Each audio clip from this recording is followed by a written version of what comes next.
Karl Parika, on vous a pas beaucoup vu dans ceux qu'on appelle les grands médias, pourtant vous avez des choses intéressantes à nous dire. Vous êtes microbiologiste environnemental. Ça consiste en quoi? En fait, moi j'ai étudié la dynamique virale en termes environnementaux. Donc en fait, la microbiologie, c'est l'étude des bactéries et des virus essentiellement. Et environnemental, c'est parce qu'on trouve des virus et des bactéries absolument partout. Et donc moi, ce qui m'a intéressé ou ce que j'ai étudié, c'était d'explorer certaines niches écologiques bien spécifiques pour voir si on trouvait des bactéries et des virus, et effectivement on en trouve.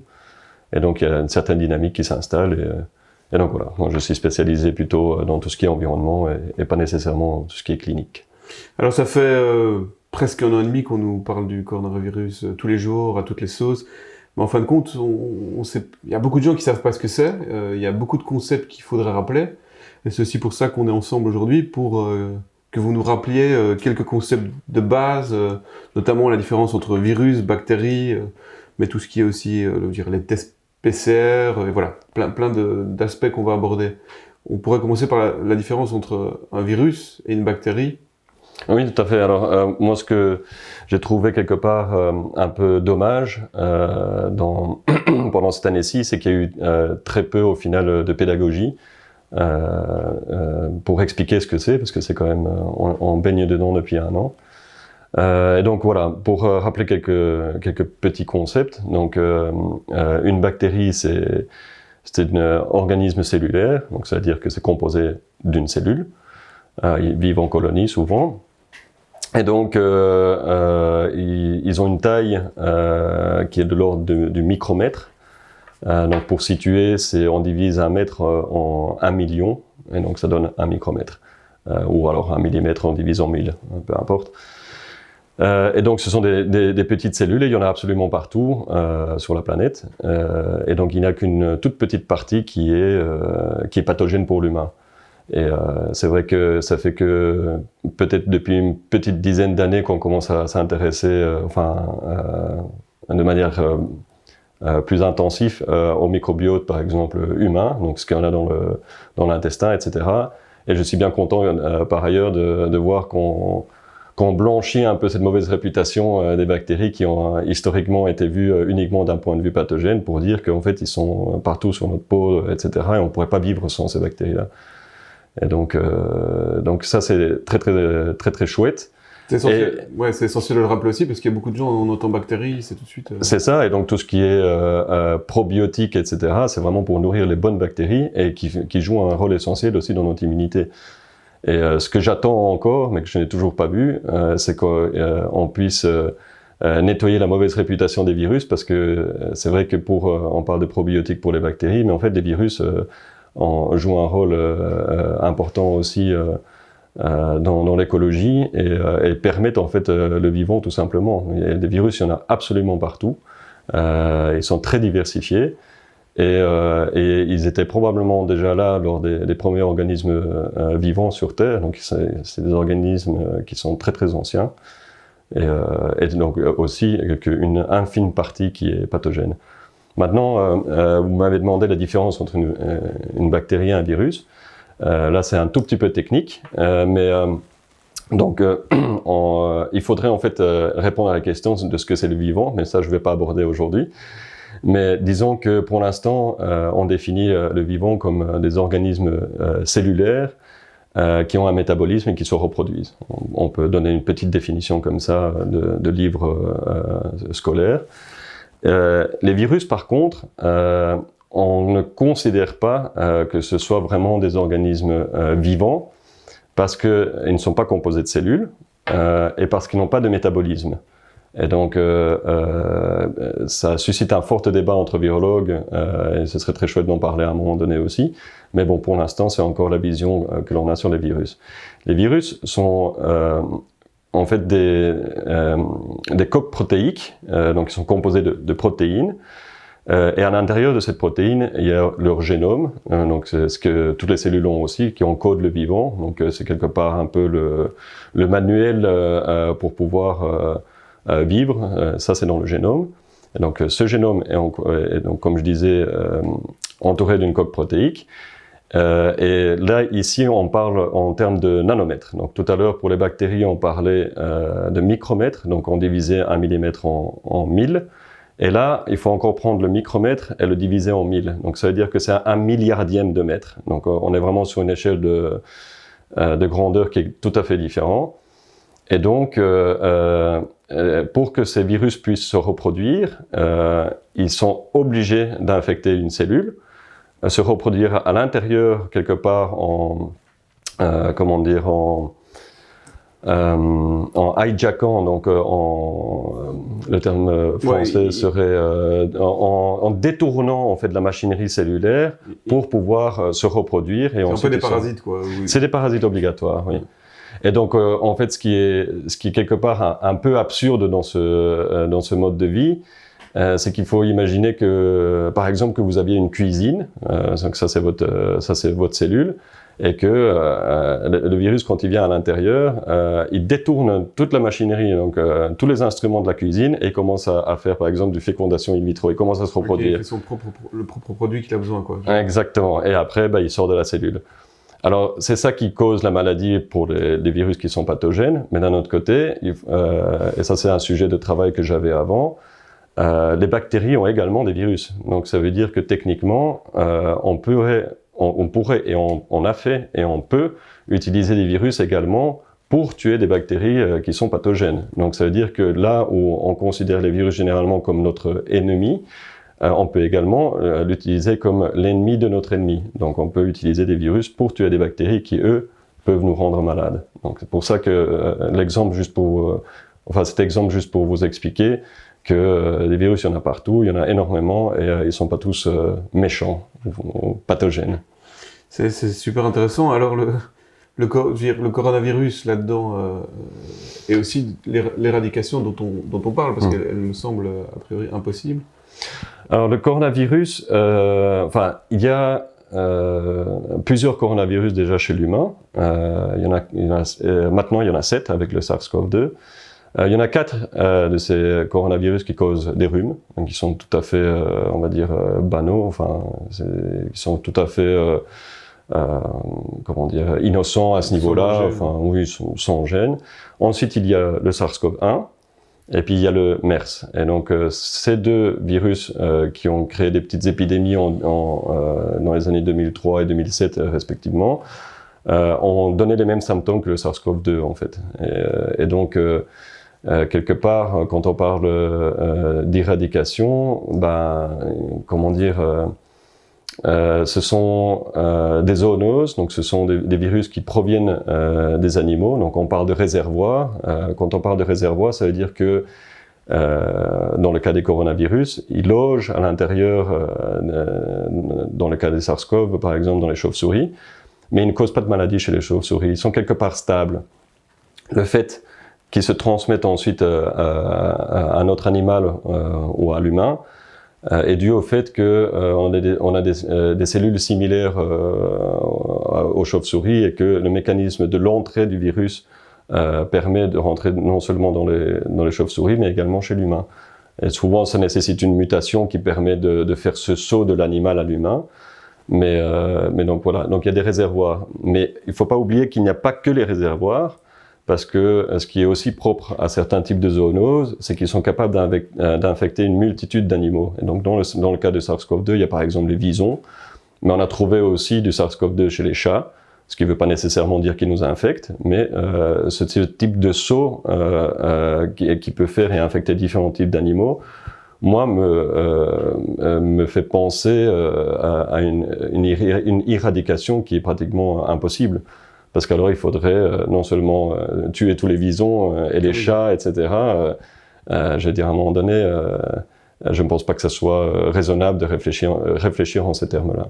Ouais, donc on va vivre avec le SARS-CoV-2. Moi, je pense que oui. Je pense que c'est inévitable.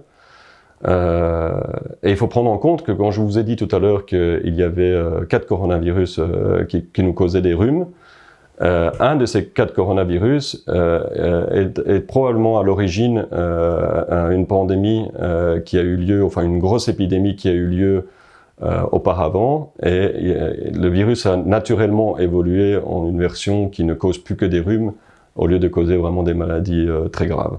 Et donc c'est tout à fait une hypothèse qui, je pense, valable pour le SARS-CoV-2 aussi sur le long durée. On parle pas vraiment de l'origine là, hein, parce que ça peut très bien être sorti d'un laboratoire, mais c'est quand même une zoonose. Hein. C'est ça. Et ça c'est important à savoir parce qu'on va dire au niveau pragmatique, qu'il soit sorti d'un laboratoire ou pas, c'est une piste qui est également explorée par des virologues actuellement. Donc c'est pas nécessairement un complot parce que en soi, dire que c'est intentionnel, là on pourrait se dire ok, comment le prouver, mais que ça soit accidentel, c'est possible aussi. Et d'ailleurs en soi ça n'a pas vraiment d'impact sur la gestion du virus. Mais à la base, si les laboratoires détiennent des coronavirus pour ceux qui les étudient, ils ont été échantillonnés chez les chauves-souris, notamment dans le guano. C'est un endroit typique où on en trouve. Alors, quelle différence avec le coronavirus, le SARS-CoV-2, par rapport à avant En fait, là où j'étais un peu surpris, personnellement, quand on m'a parlé de nouveaux virus, c'est que il y a un certain type de flou ou d'abus de termes, je trouve, à titre personnel, parce que on disait que c'était un nouveau virus. Donc techniquement, c'est vrai, c'est un nouveau virus qui n'a pas infecté l'humain avant. Mais disons que les coronavirus sont des virus qui sont étudiés depuis des décennies. Je veux dire, c'est pas quelque chose qui est nouveau. Et d'ailleurs, s'il s'appelle SARS-CoV-2, ce n'est pas un langage codé, parce qu'il y avait un SARS-CoV-1. Et donc ça, c'est déjà le deuxième SARS-CoV de ce type-là qui existe. Et c'est pour ça que quand j'ai vu arriver ces virus sur le territoire belge et que j'ai entendu parler d'un nouveau virus qu'on ne connaissait pas, je trouvais que les messages étaient fort craintifs et trompeurs. Mais quelque part trompeurs. C'est un peu jouer sur le mot. C'est pas être complètement aller au bout des choses, parce qu'on nous a dit ok, on ne sait pas comment ça se transmet, on ne sait pas comment il se réplique, etc.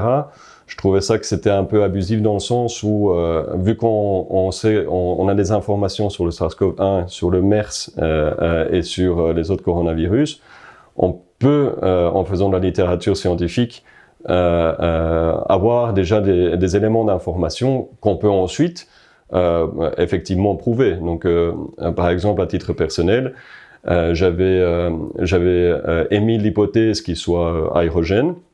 Donc ça veut dire qu'il se propage par l'air, ce n'est pas le cas de tous les virus. Certains se propagent uniquement par les liquides corporels, mais ici, dans ce cas-ci, ils se baladent dans l'air.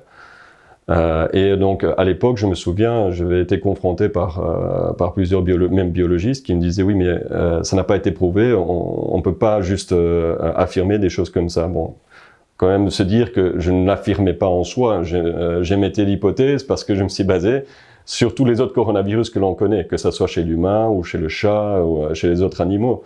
Donc je me dis, ce serait quand même étonnant que ce soit le seul virus de sa famille qui n'ait pas cette caractéristique. Et si c'est vrai pour le caractère aérogène, il y a également d'autres éléments du SARS-CoV-2 qui étaient entre guillemets prédictibles déjà depuis le début. Donc c'est pour ça que je trouve que c'était un peu étonnant de lancer ce mystère par rapport au SARS-CoV-2 et de jouer un peu sur les mots en disant que c'était un virus nouveau que l'on ne connaissait pas. Donc, techniquement, c'est vrai, mais je trouve que toute l'histoire n'est pas mise dans son contexte.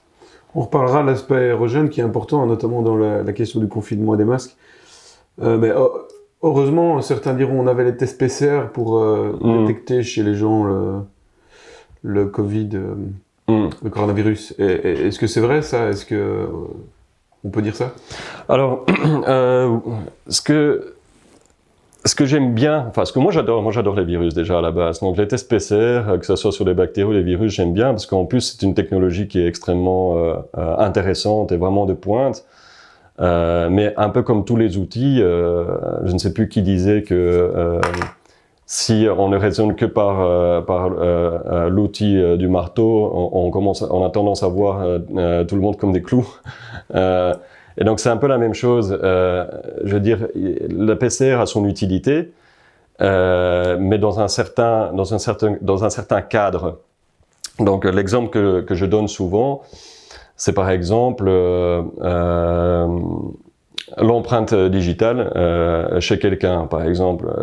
Donc on peut certainement, avec la technologie, on peut découvrir des empreintes qu'on ne pouvait pas découvrir avant en mettant du luminol ou autre chose, de la fluorescence, et voilà, on arrive vraiment à bien faire sortir l'empreinte. Mais le fait que vous ayez une empreinte d'un inconnu chez vous ne dit rien par rapport comment dire, à l'état de votre maison, s'il a été cambriolé, si la personne qui a laissé l'empreinte est encore vivante ou pas, s'il présente encore une menace, etc. Donc je trouve que toujours les techniques, il faut les mettre dans leur contexte. Alors maintenant, dans le contexte de PCR, c'est une technique qui est magnifique pour pouvoir identifier le virus. Donc on va aller chercher vraiment un gène spécifique du SARS-CoV-2, et c'est ça qu'on va aller récupérer avec le PCR, et on va l'amplifier. Et donc, quand on parle d'amplification, c'est là où on parle de cycle. Et donc, on peut imaginer que, par exemple, si on revient dans l'analogie de l'empreinte, que l'on mette un produit fluorescent, et puis après, voilà, on allume la lumière, et puis on voit si ça brille. Et si ça brille pas, ben, on augmente à fur et à mesure la lumière, où on met de plus en plus de produits. C'est les cycles d'amplification, ça? Voilà, c'est ça. Voilà. Et donc, il y a d'une part l'utilisation du PCR qui est intéressante lorsque on suspecte qu'on soit dans le cadre d'une maladie, on veut trouver la cause de la maladie. Là, on se dit, ok, on a plusieurs types de bactéries ou de virus qui pourraient causer ces symptômes. On peut faire une série de PCR et on peut aller chercher de qui il s'agit. Et là, c'est intéressant peut-être d'utiliser, comment dire, le PCR. Donc chez quelqu'un malade avec des symptômes. Exactement. Mais chez des gens qui sont, comme on dit, asymptomatiques, qui ne présentent pas de symptômes, aller dire qu'ils sont porteurs du virus ne donne pas d'informations sur son état de santé, sur le fait qu'il soit contagieux, sur le fait qu'il porte une menace potentielle aux autres, et ainsi de suite. Et donc je trouve que utiliser de manière abusive le PCR comme seule technique n'est pas rationnel. Et de toute façon, en science, généralement, on se fie pas qu'à une seule méthode. Les médecins ne font pas ça non plus. Il n'y a pas qu'une seule méthode qui existe. On a tendance à utiliser une variété de méthodes pour pouvoir confirmer un diagnostic. Et donc, c'est pour ça que je trouve que l'utilisation du PCR comme seule méthode, qui d'ailleurs, soit dit en passant, ont déjà créé des épidémies fantômes, comme on appelle. Je crois que c'était le cas de la coqueluche en Amérique. On avait utilisé des PCR et on a commencé à trouver de la coqueluche partout. On pensait que c'était une épidémie. Et puis au final, quand on a commencé à utiliser des méthodes complémentaires, on s'est rendu compte que, en fait, cette méthode était trop sensible et que les gens, ils n'étaient pas malades. Donc, c'était pas une épidémie. Et donc, c'est exactement, je trouve, ce que l'on voit actuellement aussi. Maintenant, il serait peut-être, je ne sais pas si vous vouliez aussi que je vous explique les cycles. C'est peut-être quelque chose. Oui, on peut parler des cycles, mais dans cette première partie, on reste dans le factuel, comme on s'est dit, ouais. Mais est-ce qu'on pourrait quand même dire que, et puis vous l'expliquerez, que plus on prend de cycles d'amplification, plus on trouvera quelque chose, et qu'on a l'impression que si on veut trouver du coronavirus, on le trouve, quoi.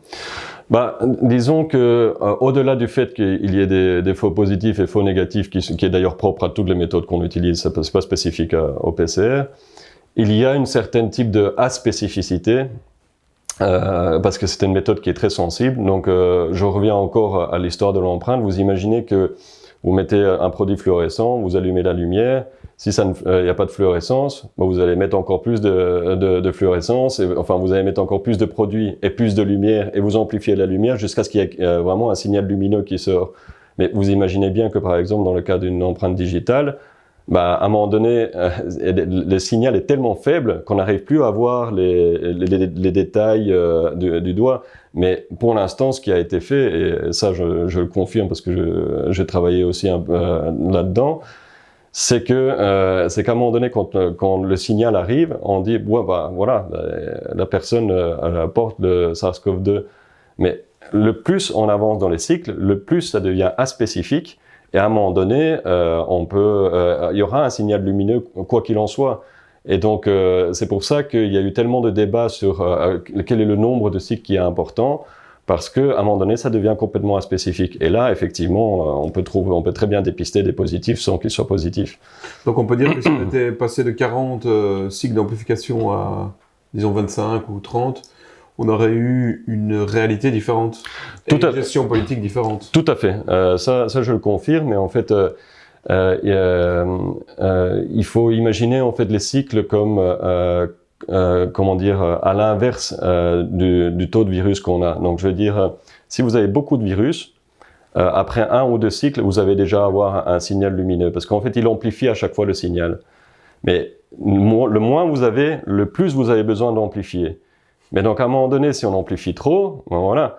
Et donc, je pense que ce qui serait intéressant, la manière dont on aurait peut-être dû gérer cette histoire, c'était déjà de voir si la personne présentait des symptômes ou pas, donc savoir ce que l'on cherche et dans quel contexte, et ensuite, comment dire, faire attention à l'utilisation et à la méthodologie. Et donc, comme toutes les machines, il faut les calibrer aussi.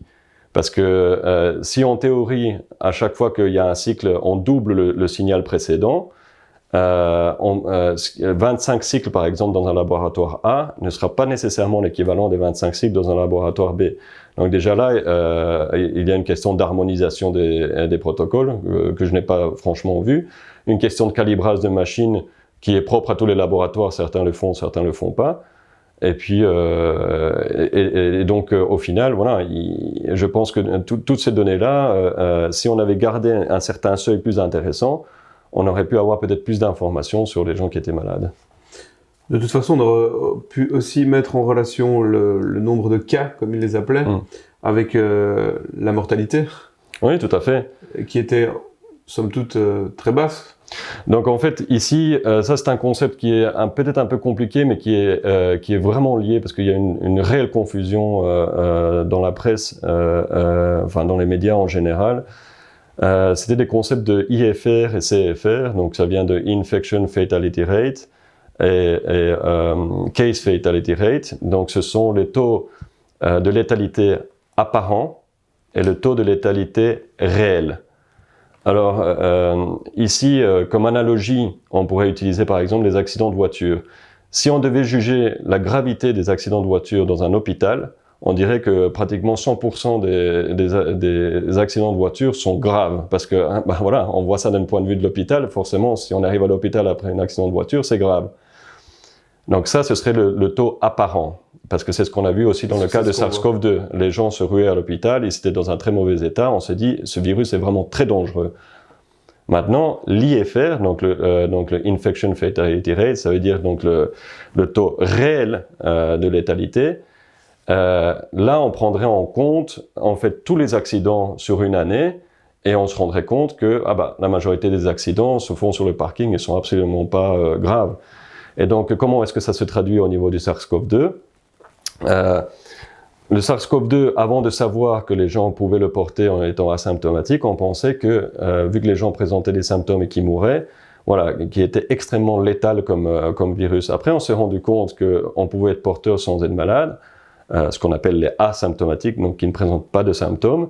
Et donc là, on s'est vite rendu compte que le taux de létalité est forcément beaucoup plus bas, parce que ça veut dire que si, par exemple, vous aviez 3 personnes qui arrivaient à l'hôpital qui étaient tous malades et qui mouraient, on pourrait dire, ok, c'est 100% de mortalité.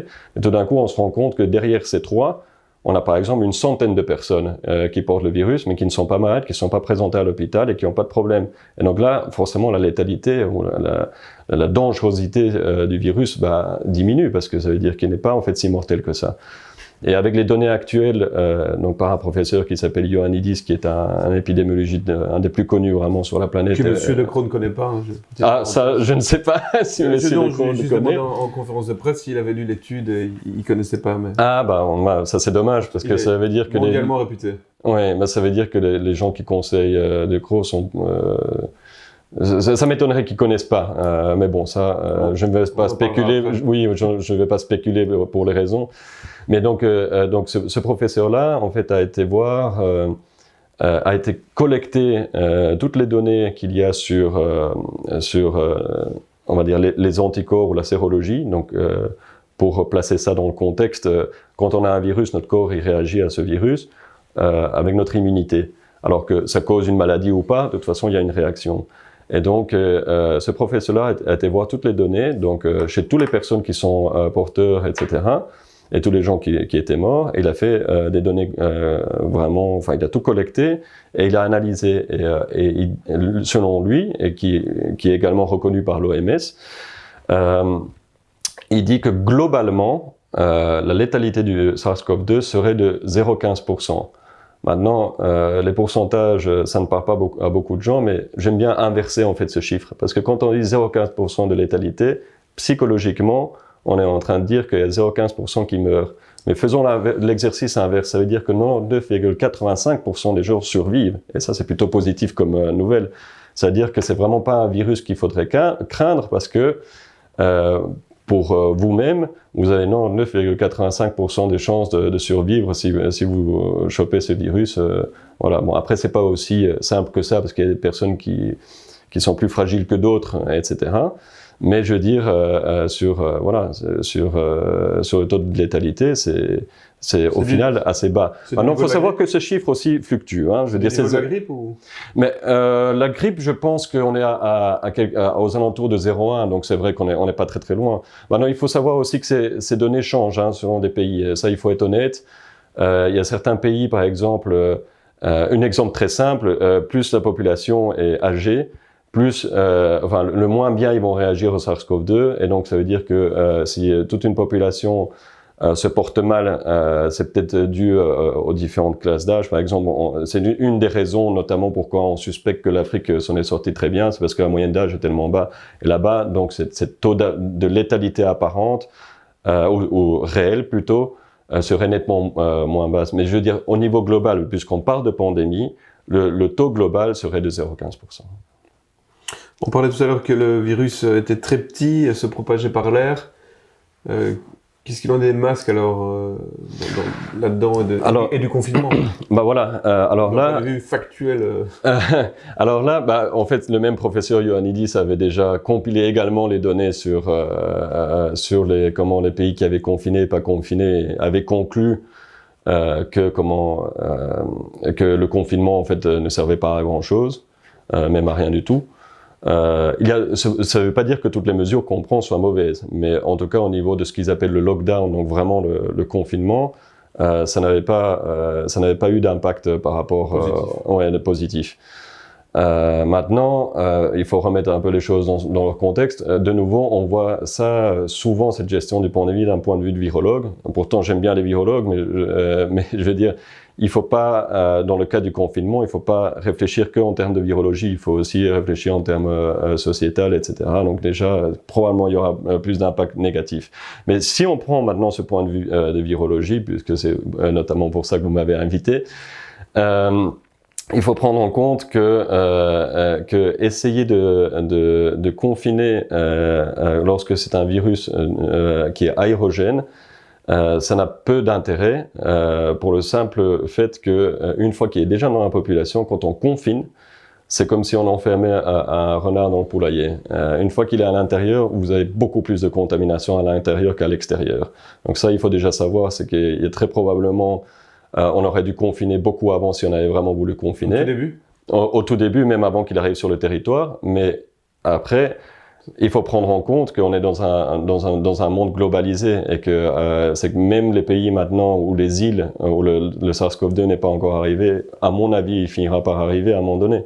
Mais bon, donc le confinement n'a pas grand intérêt, rien que pour ça. Mais en plus, si le virus est vraiment véhiculé aussi par les chats, on n'a pas encore démontré que les chats pouvaient nous infecter, mais on a démontré que les chats pouvaient avoir le SARS-CoV-2. Donc, est-ce que ça a vraiment un sens de confiner? Il faudrait confiner tous les animaux aussi. Et il faudrait confiner l'air, parce que s'ils se baladent dans l'air, comment fait-on pour échapper à ça? Pour moi, ça n'a pas de sens. Et c'est pour ça que dès l'été passé, j'étais surpris que personne parle de ventilation. Quand on a admis que c'était aérogène, on aurait directement dû dire, OK, installons par exemple des filtres HEPA dans les restaurants, ou voilà, tout simplement, restons à l'extérieur, ouvrons les fenêtres. Je sais bien que pendant l'hiver, c'est pas toujours évident, mais ça, ce sont des petites méthodes très faciles à mettre en place. Maintenant, au sujet des masques, il y a plusieurs études aussi qui ont, non seulement au niveau théorique, au niveau des modèles animaux, mais aussi maintenant, depuis 1 an qu'on est dedans, au niveau populationnel, qui démontrent que ça n'a pas une grande utilité. Je ne veux pas dire que les masques ne servent strictement à rien, mais de nouveau, mettons les choses dans leur contexte. Si le virus est aérogène, vous pouvez imaginer, par exemple, que vous fumiez une cigarette et que vous mettez un masque. Quand vous soufflez, est-ce que vous voyez de la fumée qui sort de tous les interstices? Évidemment, souvent même à travers le masque. Et donc là aussi, les études que j'avais lues, il y a certains masques qui fonctionnent mieux que d'autres. Donc, par exemple, les bouts de tissu, là, la maille est plusieurs ordres de grandeur plus grand que le virus, on parle comment dire, à l'ordre de nanomètres. Enfin, le SARS-CoV-2, je pense que c'est 100 nanomètres. Mais je veux dire, si la maille fait quelques millimètres, je veux dire, vous pouvez mettre des millions de virus à travers une maille des masques en tissu. Donc déjà, ça n'a pas de sens. Ensuite, à l'extérieur, je veux dire, le virus, d'une part, il va de toute façon se balader. D'autre part, l'air augmente au cube. Ça veut dire que le plus vous avancez, le plus il peut partir dans trois sens différents, enfin dans différentes dimensions. Et donc avec le brassage d'air, ça n'a absolument pas de sens d'avoir des masques à l'extérieur. Si je devais donner mon opinion par rapport aux masques, là où ça peut être intéressant, c'est dans les hôpitaux. Pour quelle raison? Parce que dans les hôpitaux, on concentre les gens qui sont malades. Donc les masques non seulement aident, on va dire, à filtrer tout ce qui est les bactéries pathogènes, donc autres que SARS-CoV-2, mais en plus, imaginons maintenant que les masques freinent. C'est souvent ce que j'entends, ce qu'on me rétorque en disant, mais le masque, ça freine la propagation du virus. Ou ça n'empêche pas. Donc de toute façon, voilà. Mais si ça freine et que ça a un effet même de 1 pour 1000, ça permet d'avoir un effet de une personne sur 1000 qui ne va pas être malade, dans un hôpital, avec des milliers de gens qui passent et qui sont tous systématiquement malades, ça peut faire la différence. Donc j'ai pas de souci avec ça. Mais porter des masques à l'intérieur, c'est une chose. À l'extérieur, c'est complètement aberrant. Et puis je trouve que ça a un effet psychologique encore différent. Mais ça sort de mon domaine, par contre. On parlera de l'équilibre coût-bénéfice dans la deuxième partie. Alors, on est en plein de... Moi, j'appelle ça une propagande, mais ça, c'est une propagande vaccinale. Le vaccin est la seule solution. Par rapport à tout ce qu'on a dit de scientifique, tout ce que vous avez dit, le vaccin, là-dedans, quelle place il prend et est-ce que c'est vraiment la seule solution ou en tout cas... Bon, certains parlent aussi que c'est pas un vaccin. Voilà, j'aimerais bien, on peut vous entendre là-dessus. Alors oui, j'ai entendu les deux.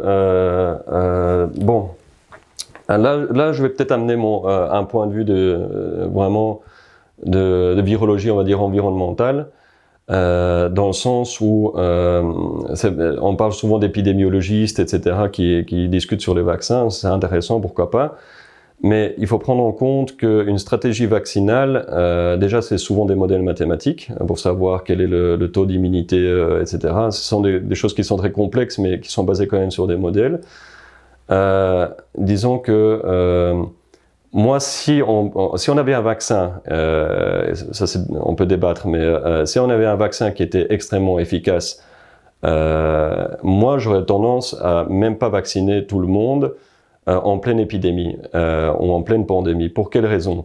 Parce que le vaccin est quelque chose qui est préventif et donc on va vouloir se protéger. Mais une fois qu'il est déjà dans la population, si on commence à vacciner tout le monde avec un vaccin qui n'est pas nécessairement efficace ou qui est monoclonal, donc qui a une pression de sélection qui s'attaque à une seule protéine.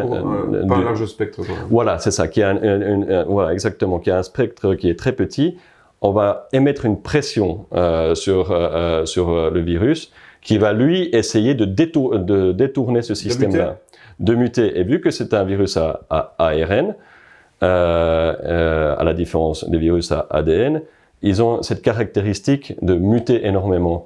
Et donc, commencer à vacciner en pleine pandémie, c'est de mettre une pression darwinienne, une pression de sélection, qui, dans un cas de virus très mutant, va créer une multitude de variants. Et là, c'est un coup de poker. On peut avoir, il y a très certainement des variants qui ne sont pas nécessairement dangereuses, mais on va également mettre une pression pour qu'ils puissent contourner le système immunitaire. Et donc, on va se retrouver avec des vaccins qui sont inefficaces, d'une part, et d'autre part, qui créent des variants qui vont pouvoir aller infecter les gens qui ont déjà été malades ou qui sont déjà vaccinés. Ouais, donc scientifiquement, vacciner en pandémie, mais rappelons qu'une pandémie, parce que ça fait peur la pandémie, Ouais. On a des pandémies de rue, mais voilà, c'est... Voilà, une pandémie, c'est une propagation d'une maladie qui est généralisée, mais ça ne Voilà. veut rien dire sur la désamorcer la gravité la pandémie. Voilà, ouais. Et donc ça veut dire scientifiquement, on pourrait vacciner, ça pourrait créer des nouveaux variants qui pourraient être ou bien inoffensifs ou bien très dangereux. Voilà, c'est ça. Et donc, souvent on me dit, oui, mais bon, le plus on vaccine, le moins il y aura des gens dans lesquels le virus va pouvoir se propager, et donc il y a moins de probabilité qu'on ait des nouveaux variants. C'est tout à fait une observation qui est valable, mais dans le cas du SARS-CoV-2, je pense que ce n'est pas toute l'histoire, parce que dans le SARS-CoV-2, en plus d'infecter les humains, ils infectent les animaux aussi. Donc ça veut dire que même si on vaccinait tout le monde, il faudrait vacciner également les animaux. Et donc pour moi, ce n'est pas faisable. Enfin, il faudrait alors confiner, masquer et vacciner les animaux aussi. Mais d'autre part, en utilisant des vaccins, ce qu'on appelle monoclonal et polyclonal. Donc ici, je préfère peut-être expliquer ces deux termes parce que c'est souvent des termes que l'on entend et faire la différence entre, on va dire, l'immunité collective vaccinale et l'immunité collective, on va dire, naturelle. Bon, ce sont des concepts qui sont différents. Donc, un vaccin qui est monoclonal, ce qui est le cas de tous les vaccins actuels, sauf certains vaccins chinois, on sélectionne ce qu'on appelle le protéine spike. Donc, c'est la protéine, le pic que l'on trouve à l'extérieur du virus qui permet de reconnaître nos cellules. On utilise uniquement cette protéine-là pour notre réaction, la réaction de notre immunité vis-à-vis de cette protéine-là pour nous protéger du virus. Mais le virus, c'est l'endroit même qui va muter le plus, parce que c'est sa manière de pouvoir, survivre, c'est de muter ce truc-là, c'est cette protéine spike. Parce que en le mutant, il va pouvoir reconnaître d'autres types de cellules, ou il va pouvoir reconnaître d'autres types d'animaux, etc. Donc mettre une pression de sélection là, dans l'endroit où il y a le plus de mutations, va forcément sélectionner que ceux qui arriveront à détourner ce vaccin. Maintenant, si on vaccinait par exemple de manière polyclonale, ça veut dire qu'il y aurait non seulement cette protéine spike, mais d'autres protéines de cette particule virale. Là, pour pouvoir contourner ce vaccin-là, il faudrait qu'il mute dans plusieurs endroits différents, et souvent, quand c'est le cas, le virus se désintègre complètement, parce qu'il peut pas échapper à tout. Mais ils n'ont pas de vaccin polyclonal, là. Bah, il y a certains vaccins chinois, mais ils fonctionnent pas très bien, et ils fonctionnent pas très bien pour une autre raison. Okay. Mais bon, disons que pour le cas des virus à ARN messager, ça c'est très certainement le cas. Donc en résumé, ce qu'on est en train de faire, c'est induire une pression de sélection.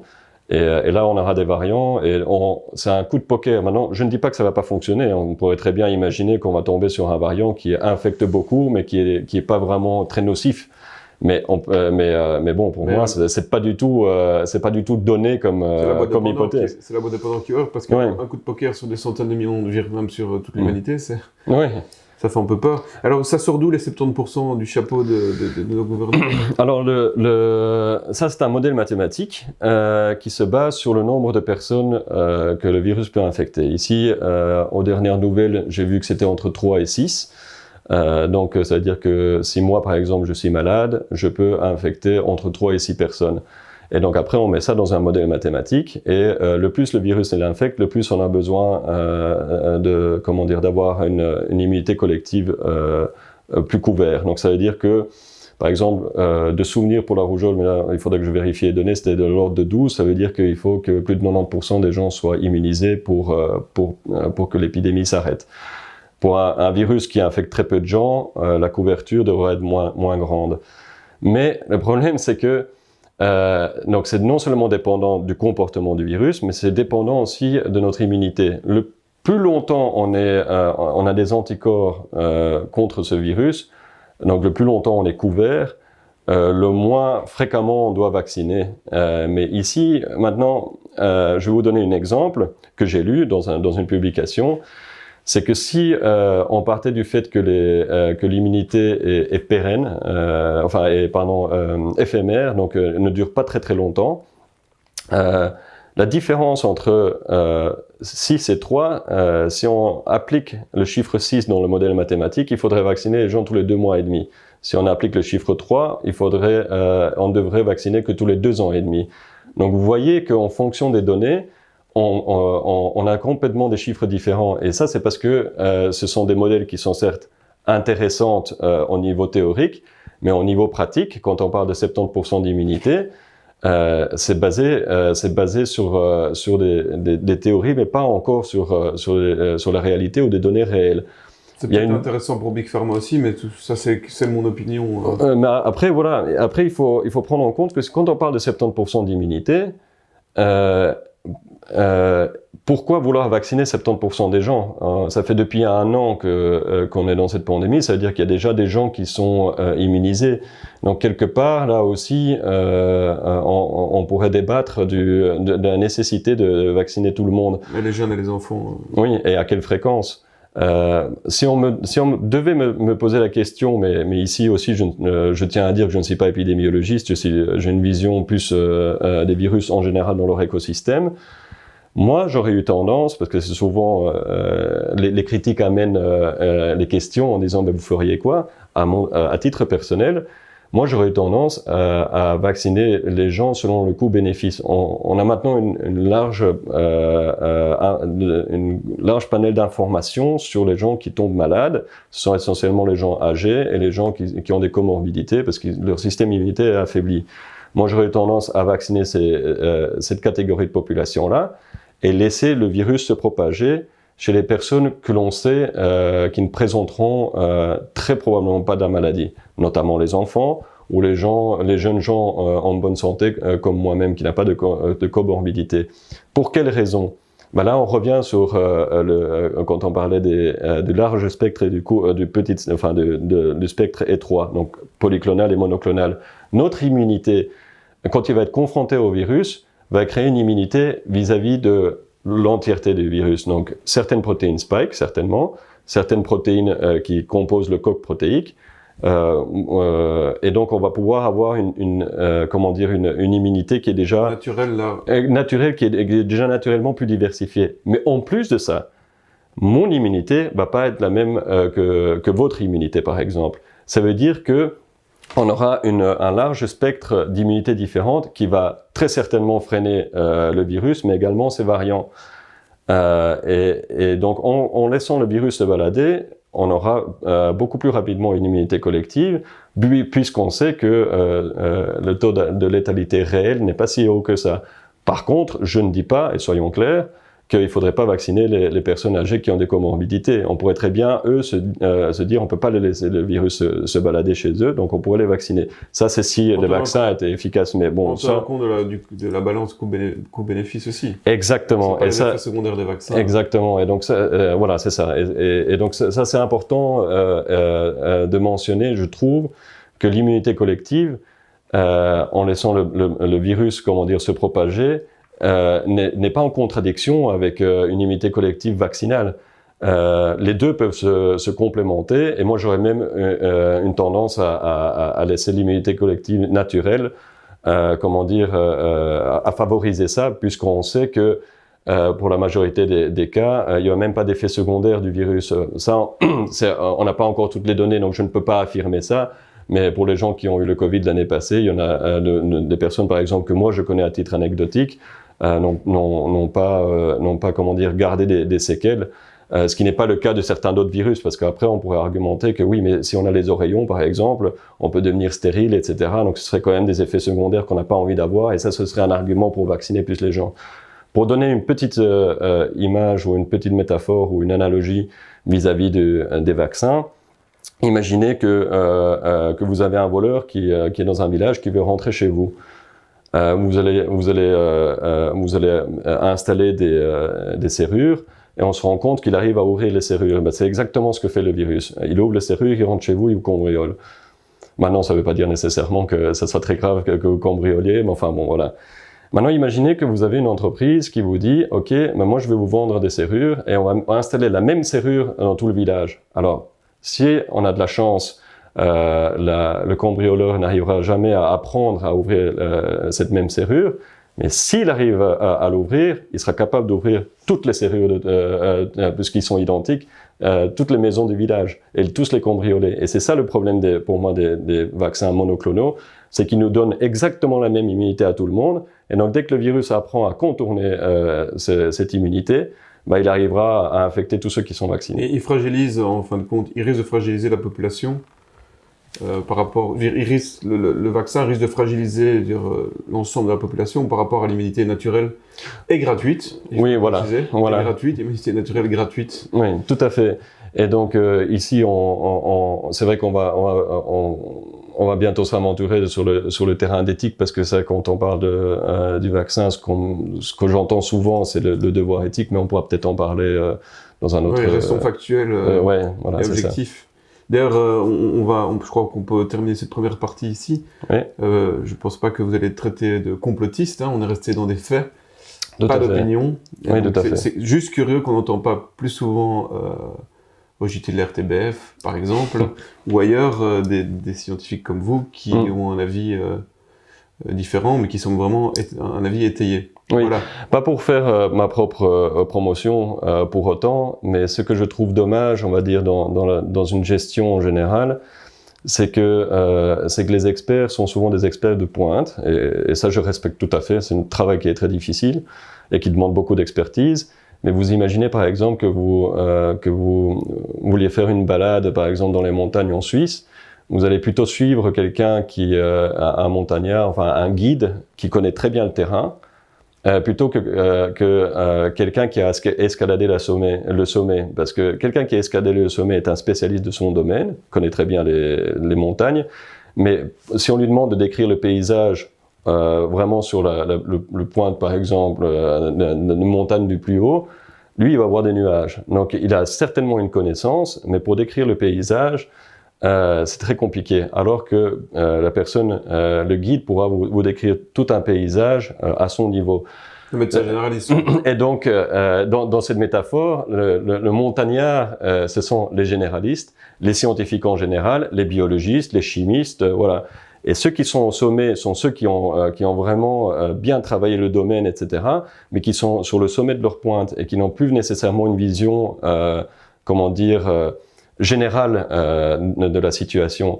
Et donc, moi, au niveau virologie environnementale, je serais plutôt dans une partie du guide, mais je trouve que le travail qui aurait dû être fait ou qui devrait être fait dorénavant, c'est de plus établir comment dire, une multidisciplinarité, parce qu'une pandémie, ce n'est pas que de la virologie. Donc, je ne pourrais pas moi-même, je n'oserais pas conseiller tout seul les ministres. La première chose, ce serait d'établir vraiment une multidisciplinarité pour pouvoir discuter du paysage en général, et quand on a des lacunes sur des spécificités, là, aller chercher le virologue spécialiste pour qu'il lui puisse expliquer, parce que c'est son domaine. Et donc, quelque part, à chacun son domaine, et dans une pandémie, c'est tellement généralisé, ça touche tellement de domaines différents, que je suis un peu, d'une part, flatté de voir des virologues enfin dans les médias, parce que voilà, c'est des confrères, mais d'autre part, je suis un peu déçu qu'on voit que des virologues, parce qu'une pandémie, même si c'est un virus, ce n'est pas du domaine que des spécialistes. Vous imaginez bien, pour une petite exemple absurde pour terminer, que une des manières d'arrêter la propagation du SARS-CoV-2, c'est de tuer tous les animaux et tous les humains. Là, on est sûr qu'ils ne se propagent plus. Mais est-ce que c'est vraiment ce type de solution que l'on veut? Donc voilà, c'était une petite note d'humour pour la fin, mais voilà. Merci, Karl Parika. Merci.